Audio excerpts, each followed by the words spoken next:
as we watch the collapse of Hollywood and the downfall of celebrity and famous people and all of that stuff, like I am clinging to those those memories and those things that like really let me know that all of that stuff was kind of fake. Like I think about all of the amazing artists and amazing people that, never got to be rich and famous, never got to get awards, never got to do all that stuff.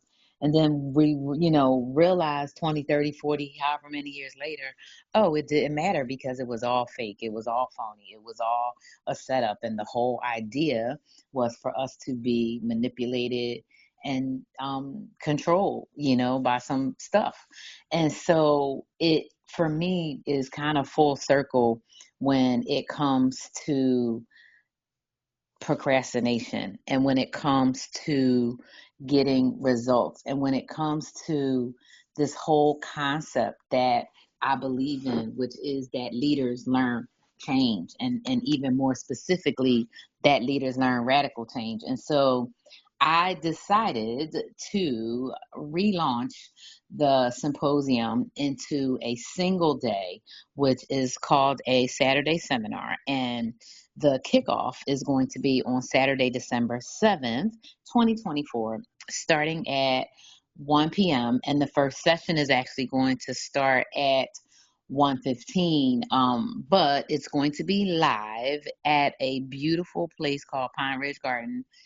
It's a wedding and venue, plus they're getting ready to open up like a farmer's market because they grow some amazing fruits and vegetables, and they make some amazing products like plum butter, apple butter, fig butter, pumpkin bread, spicy pickles.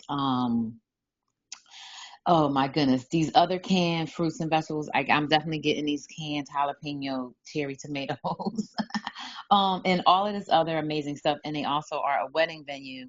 And so I'm going to have power over procrastination there. And that topic of procrastination has been something that I've been working on personally. And so I am excited to bring power over procrastination to the entire radical change community. And so that's the big announcement. And so for those of you who are already on the list, who already get these invitations,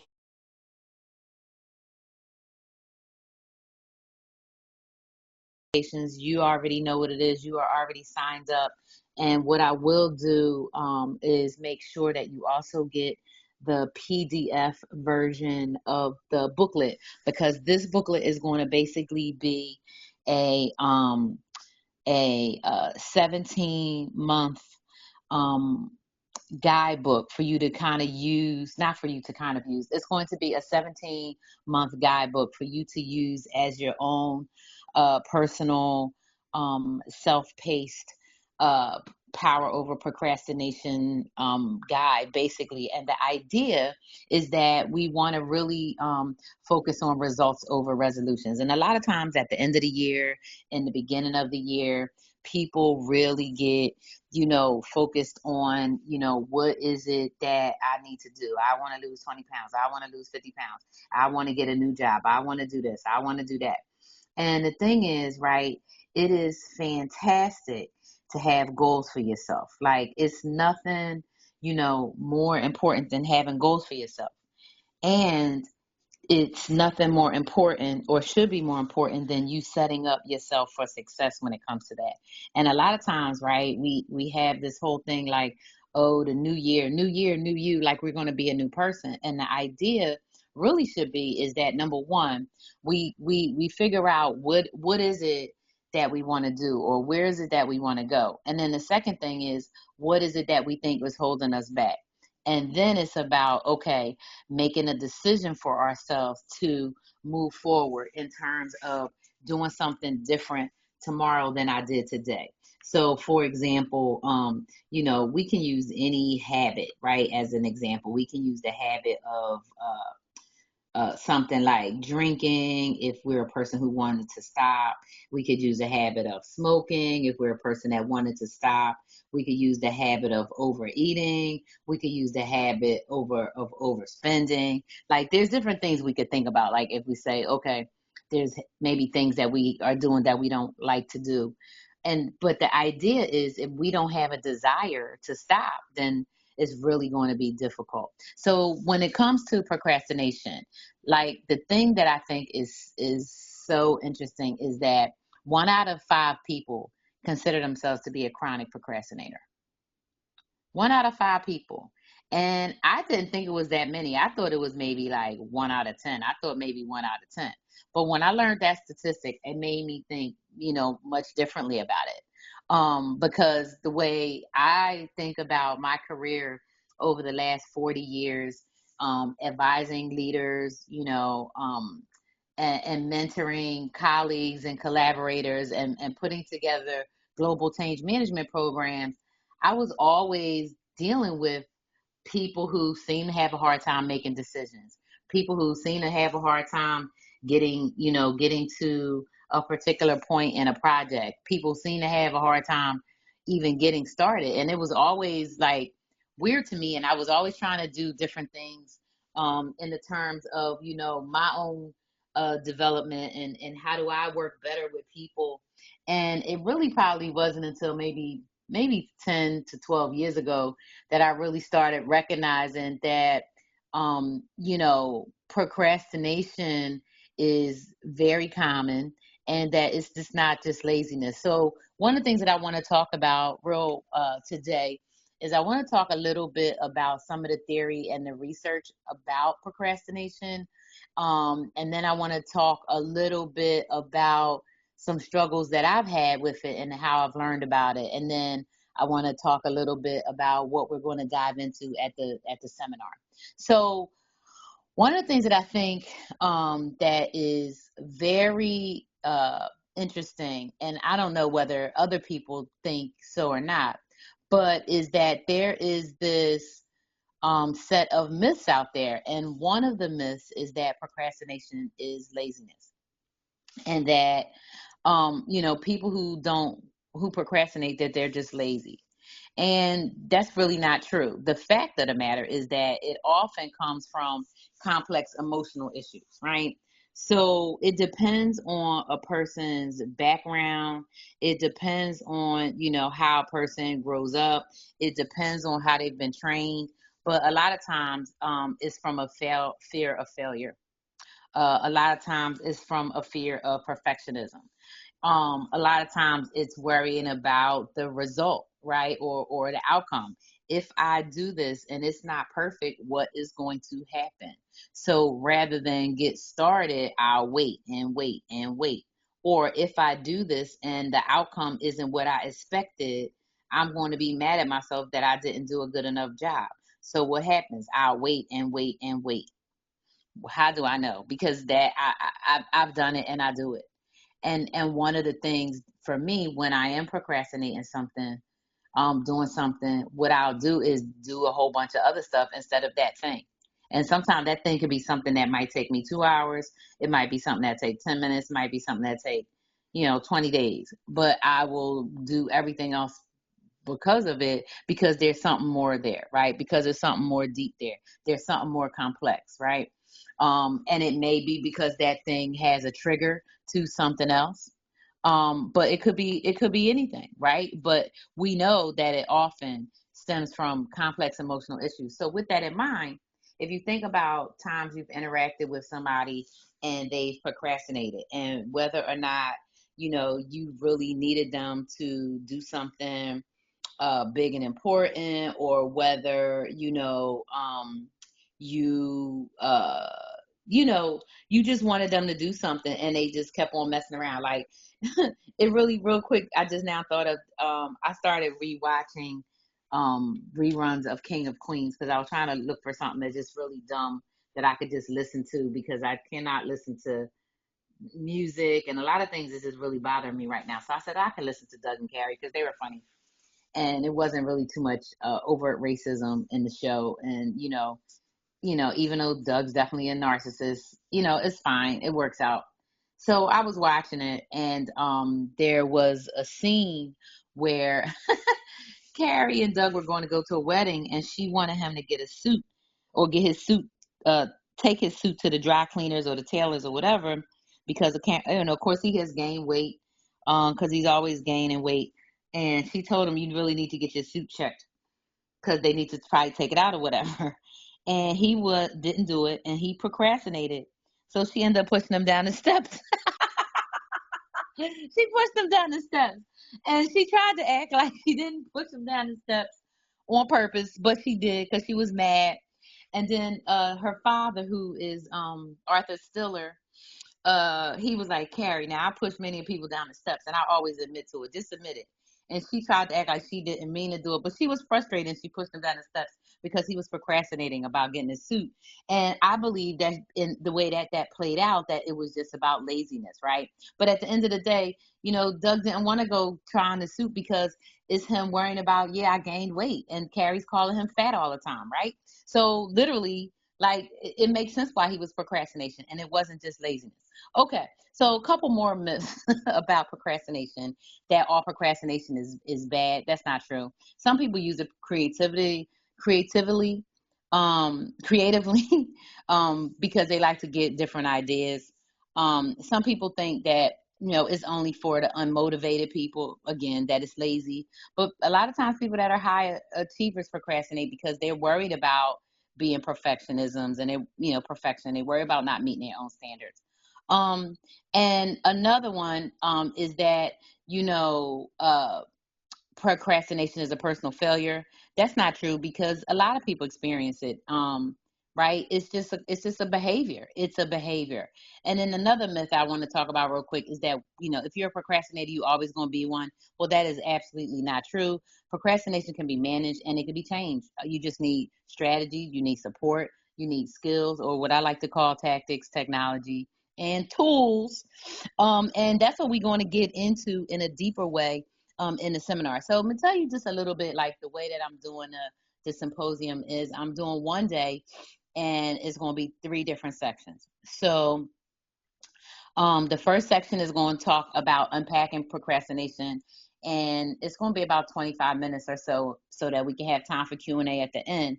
But we're really going to get into the roots of it for each of us individually, right? So, like, I'm going to use some stories from my life that hopefully line up with things that other people have experienced, especially when it comes to procrastination, so that people can really identify their own patterns and things that hold them back.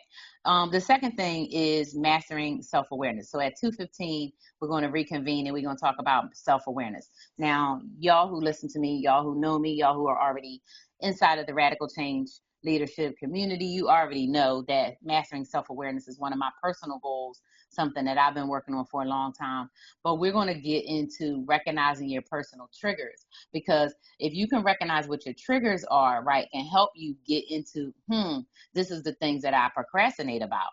And if you can recognize your own personal triggers, that is the key to enhancing your own self-awareness. Because if you know, like, okay, these are the things that I'm triggered by. So, for example, I've decided to call it um, one of my main triggers. I decided to just label it domestic violence, and I specifically call it domestic violence because it was violence that happened to me in the house related to domesticity or domestic chores. So I was abused for not cleaning up perfectly. Like, literally, I had to clean the house like a little slave child.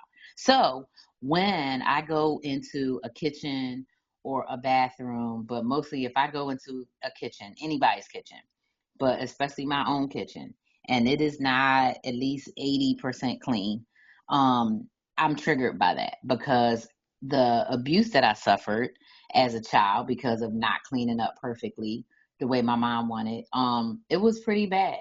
And I haven't had enough healing work that I remain untriggered. Now, just because I'm triggered, right, doesn't mean that I'm impacted one way or another, but it's that I know that trigger. So sometimes when I go in the kitchen, I don't stay in there long because it's, it's reminding me of something, but then that lets me know I got something else going on. But then what I can do at that moment is say, here's a trigger. I know what it is.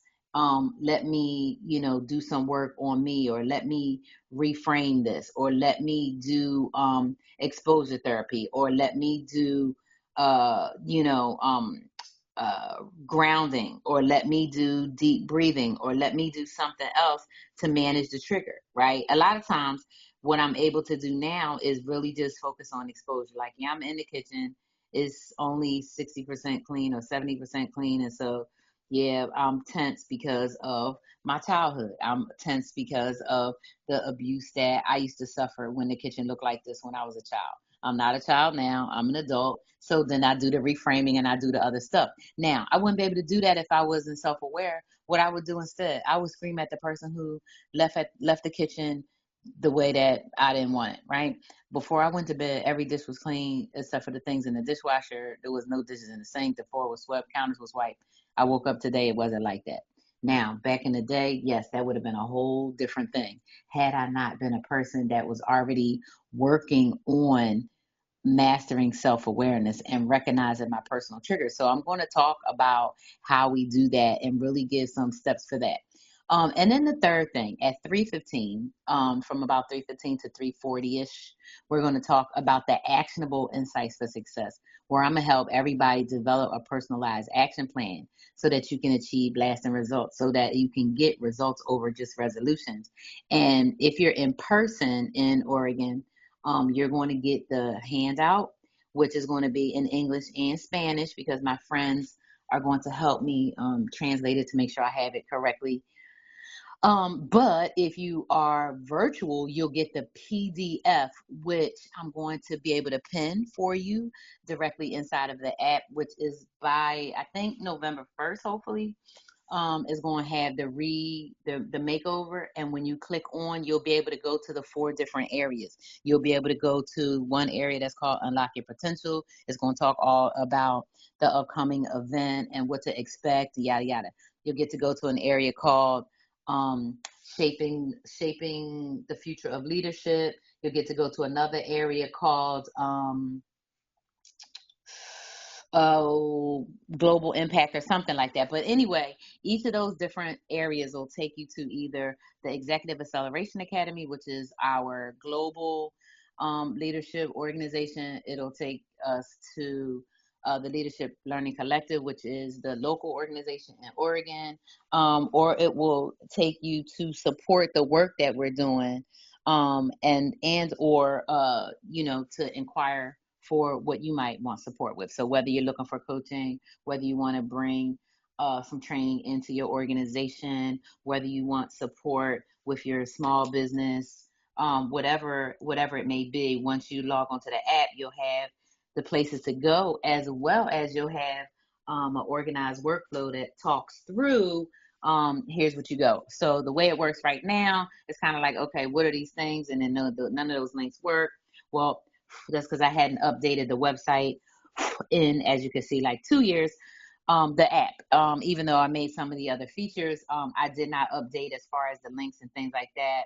And that was because I don't want to say I was procrastinating on doing it, but that was because of me really having to do some deeper work in terms of how I'm going to move forward with my work, and knowing that once I change the app and the formatting and what I'm doing, that I'm not really going to retreat from that. And I think having to accept, yeah, this is what I'm doing, this is what I should have been doing all along, is a real growth area for me. And so I'm excited to share that as well.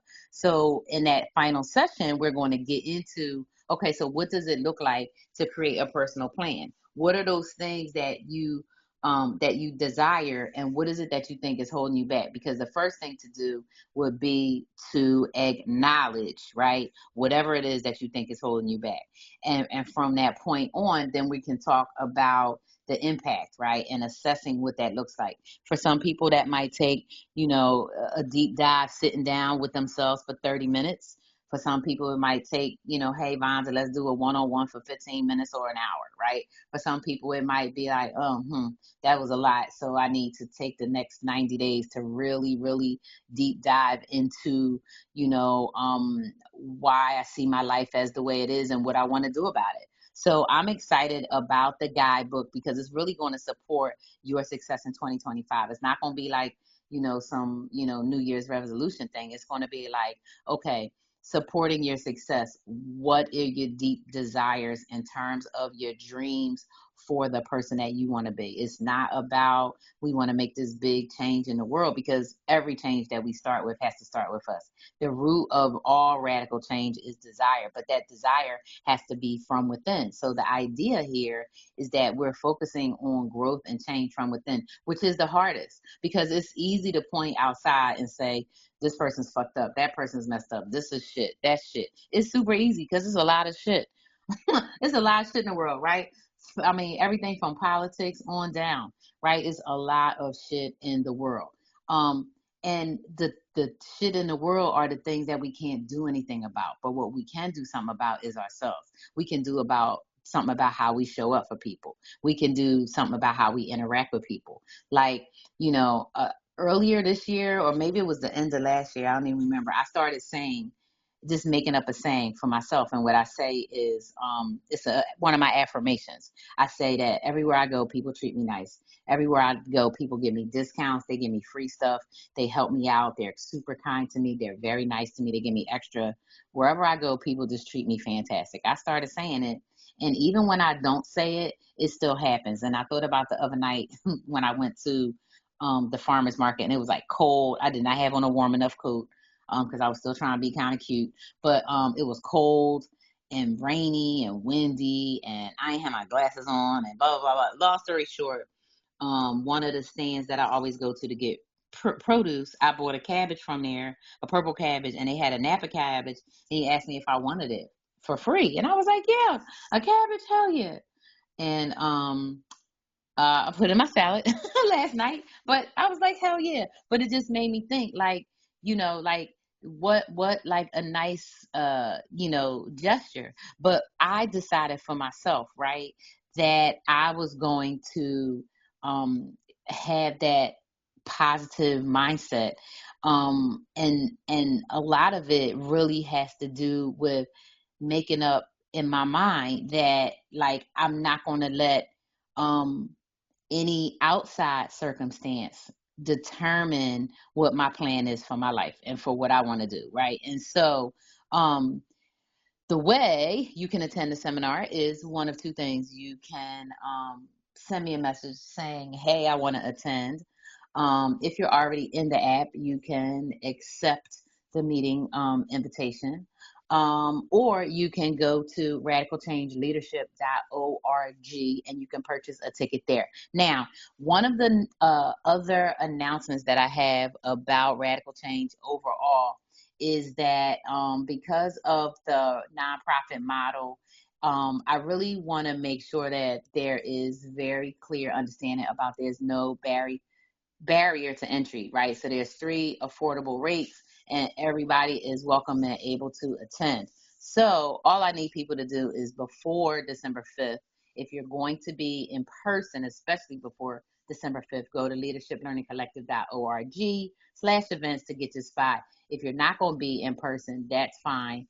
As long as you register before the day of the event. And we're going to be good to go. So what I want to leave y'all with is that when it comes to um, procrastination and really dealing with it, there's a whole bunch of strategies. And so I don't want to overwhelm us, right, with 15 different strategies and all these different things. But what I want to talk about are maybe 2 or 3. One would be, I would say, to really, first and foremost, practice self-compassion and empathy. If you think that you are a procrastinator or you're a procrastinator, it's going to be even more important to practice compassion. And the way you do that is by avoiding criticizing yourself. Don't talk bad to yourself and don't listen to anybody talk bad to yourself. Don't be around people who talk bad about themselves. That's another part of it. But the other piece is to celebrate progress, right? Acknowledge and reward yourself when you get shit done, no matter how small it is. be like, yeah, I did it, right? And celebrate yourself, right? That's number one. The second thing I want to say is when possible, right? Really, really try to visualize success. Like really imagine yourself and spend time like feeling and imagining what it's going to be like when you get it done. How you gonna feel like when you get it complete? What is it really gonna be like when you got this thing done? It's under wrap. Like you're gonna feel amazing. So not only can you spend time visualizing it, right, and imagining what it's gonna feel like, but then start using positive affirmations to reinforce your commitment to doing it. Like, yeah, I did that shit. Like, wow, I'm the bomb. Yes, I'm the greatest. Whoa, yay me, right? Whatever, right? We did it. But visualize success and really use imagery and affirmations to make it, make it real for you, right? To like really bring it out for yourself, right? So first thing you're gonna do is you're gonna really practice self-compassion and empathy, and you're gonna really, really make sure that you celebrate your progress, right? But then that third thing I want you to do, and I'm gonna just tell you, I'm gonna just say it as much as I don't want to say it, but this is the one that was, for me to say today, is take action despite fear. Just do it. Just go ahead and work on the thing for a few minutes. That'll help you get started. Like I remember when after I had gained a bunch of weight in my 20s, I remember I was scared to go back to the gym, or maybe it was in my 30s, I don't know, but I was scared to go back to the gym. And I read something that said I was going to do like a couch to 5K or something like that. And I remember it said just start. Just say you're going to walk for 5 minutes. And if you walking for 5 minutes and you still okay, then keep on going. And so I'm gonna say that same thing when it comes to whatever this task is, right? So if you're procrastinating on doing a task, just start. Just set a clock and say, all right, it's 102 now. I'm gonna work on it from 102 to 110. And then the next thing you know, it'll be 2:30 and you'll still be working on it, or maybe you'll even be finished. Because who knows, right, how long the thing would be done if you just went ahead and did it. And the second thing, right, to take action despite fear is just don't worry about trying to be perfect. Don't worry about the perfect. Because at the end of the day, right, practice leads to progress. Practice leads to progress, and perfection is some kind of myth. If it's not something that's in nature, if it's not the star, the trees, the flowers, how can it be perfect, right? As human beings, we are who we are, and imperfection only shows up based on our own self concept. So if we really believe that we are our own creators, right, and we can create anything in our mind, then there's no such thing as imperfection. So don't worry about it because perfection isn't real. Just do what you're doing. Make some effort, right? Put some practice in, do some work to get the progress. So that's what I wanted to talk about today when it comes to power over procrastination, and wanted to give you a little sneak peek about what we're going to get into on the 7th. And in addition to that, there's going to be a Saturday seminar every month. I think the January one is going to be January 11th. Um, yeah, January 11th. And every month, it's either going to be on the first or second Saturday, depending. And so I'm super excited about it. And I am back in stride, right? Just like Frankie Beverly said. So thanks so much for hanging out. If you got a flow from me to do a workflow, I would love for you to just kind of follow the workflow, give me some feedback, check out the forms and the little questionnaires, and give me some thoughts on it. But in the meantime, right, be easy on yourselves, right? Give yourself that kindness, right? You can take power over procrastination and unlock your potential. And I will see y'all soon. Thanks so much for joining. Bye bye.